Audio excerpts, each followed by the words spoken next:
Hey up everybody, welcome back to the I'll Do Cycling YouTube channel, where today I'm going to be doing a preview of the VELOGAMES Tour of Britain. There have been some last minute small changes to the start list which I was waiting to be updated onto VELOGAMES because they're probably worthwhile mentioning. But the most expensive riders in this race being Wout van Aert and Tom Pidcock, I think realistically you should be picking one of these riders.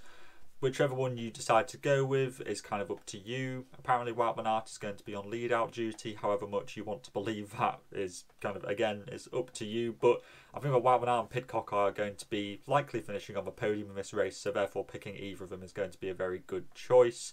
I think that Koy is going to be the fastest sprinter and therefore probably also a very good choice because of the 8 stages, 6 of them are expected to finish in a flat bunch sprint, very traditional. Stage 7 will be a bit more of a reduced sprint, and then Stage 8 will be the main sort of GC focused day.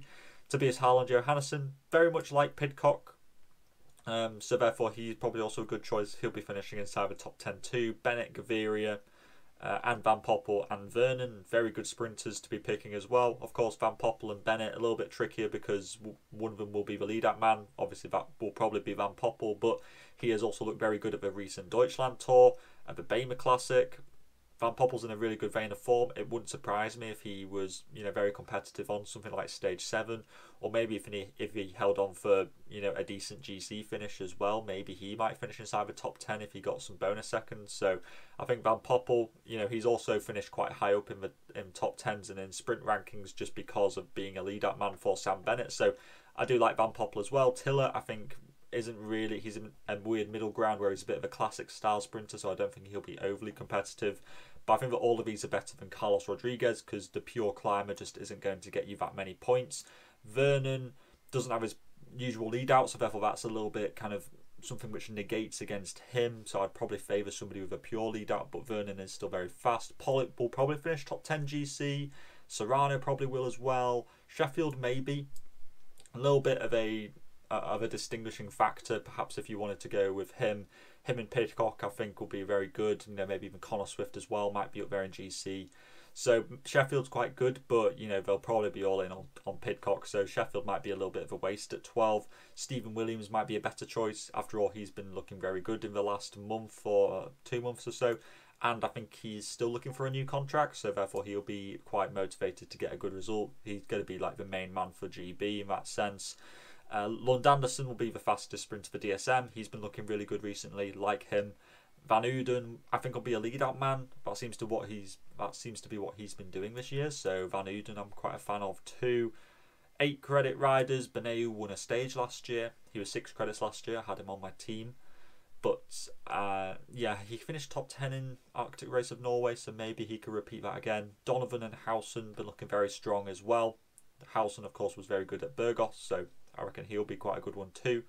Lamperti will be the main sprinter for Trinity, so therefore he'll be a good one because that's like 6 sprint opportunities versus Howson, who will only really get 1, 2 GC opportunities. So therefore I think that going with a sprint is a better choice. Jack Rootkin-Gray, a lot of hype around him after his under 23 performance. He'll be a good one, probably finish top 15 GC.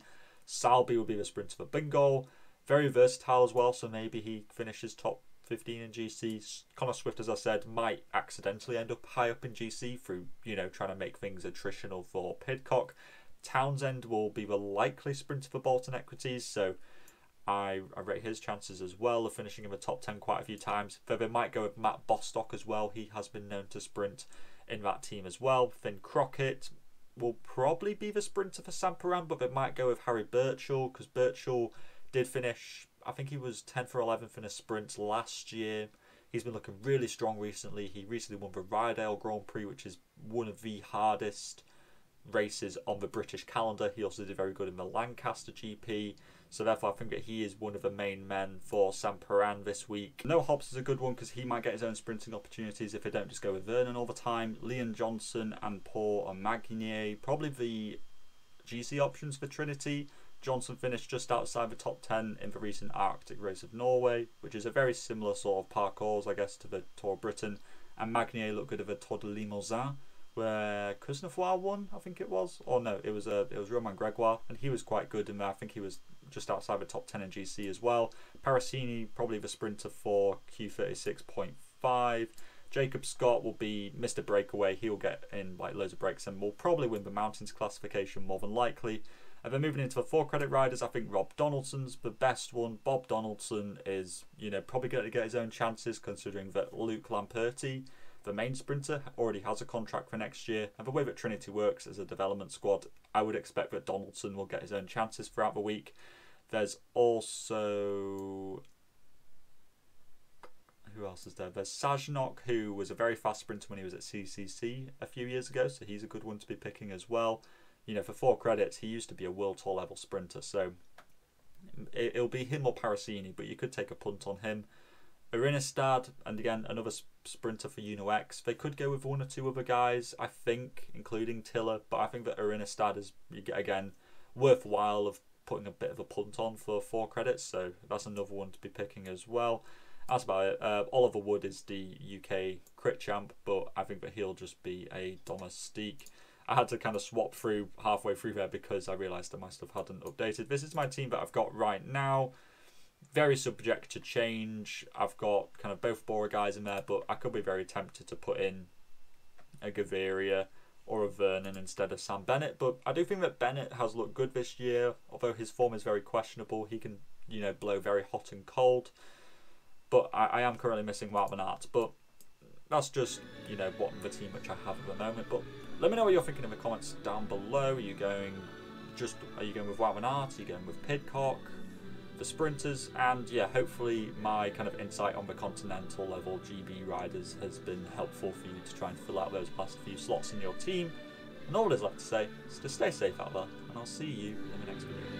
Salut!